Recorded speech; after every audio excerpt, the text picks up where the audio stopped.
Nous connaissons désormais le nom du nouveau président de Contact Entreprise, Jean-Yves Bonner. Il est donc à la tête d'une association avec 320 adhérents, chef d'entreprise, consultant dans l'accompagnement des entreprises. Il a œuvré également dans le BTP. Jean-Yves Bonner, vous êtes avec nous en direct. Bonjour. Bonjour. Alors, vous êtes désormais à la tête de l'association patronale. Comment on peut traduire le choix de vos pairs?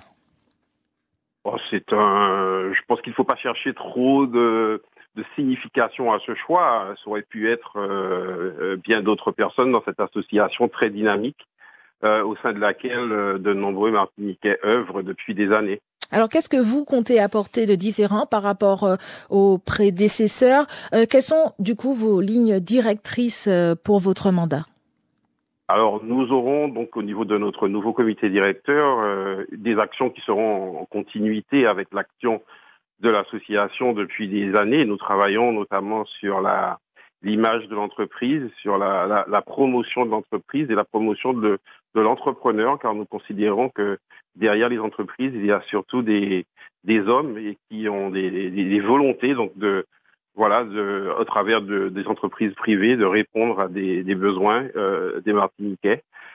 Donc nous allons être en partie dans la continuité, puis il y a un certain nombre de thématiques nouvelles qui vont nous intéresser, notamment dans la continuité de cette crise Covid qui, on l'espère, va se terminer dans les mois prochains.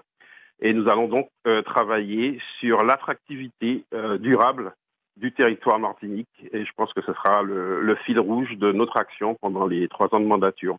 L'attractivité, comment on fait pour rendre ces entreprises en difficulté attractives? Alors, c'est bien là tout le challenge. Et nous pensons que rendre les entreprises attractives va passer par une meilleure connaissance de ce qu'est l'entreprise, de meilleurs rapports avec les parties prenantes, donc notamment la sphère politique, puisqu'on connaît l'importance de la commande publique sur le territoire. Et puis donc de meilleurs rapports aussi avec la population martiniquaise, avec les consommateurs martiniquais.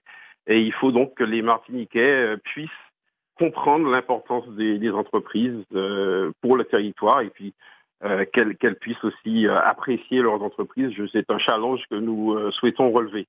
Est-ce que les politiques, notamment ceux fraîchement élus de la CTM que vous avez rencontrés, est-ce qu'ils vont dans le même sens que vous? Que disent-ils et puis qu'attendez-vous d'eux finalement? Alors, nous avons beaucoup entendu pendant la campagne territoriale le mot co-construction. Et nous nous plaçons résolument sur ce champ, donc de la co-construction, c'est-à-dire que chacun, dans son rôle, travaille pour pouvoir obtenir des résultats collectifs et collaboratifs. Donc nous allons les prendre au mot, nos femmes et nos hommes politiques. Nous nous rendons disponibles dès à présent, et pas seulement en Contact Entreprise. Nous travaillons aussi en synergie avec les autres organisations patronales et même au-delà, pour pouvoir nous rendre disponibles pour les politiques, pour ensemble imaginer la Martinique de demain et pour pouvoir faire en sorte que nous ayons le moins de casse possible dans cette crise sanitaire et économique. Alors, dernière question très rapide. Vous êtes secrétaire général du syndicat BTP, maintenant président de Contact Entreprise. Vous êtes aussi, chef d'entreprise. Comment vous allez faire pour concilier toutes ces fonctions à la fois, rapidement? Non, rapidement, toutes ces fonctions sont complémentaires et c'est bien, il faut comprendre que quand on agit avec une intention et il faut qu'elle soit la même dans toutes les activités qu'on a. À partir du moment où on réussit ce challenge, les choses coulent de source. Et puis, je ne suis pas tout seul dans mes fonctions et c'est tant mieux. Merci beaucoup Jean-Yves Bonner d'avoir été l'invité de ce 13h. Je rappelle que vous êtes le nouveau président de Contact Entreprise. Merci.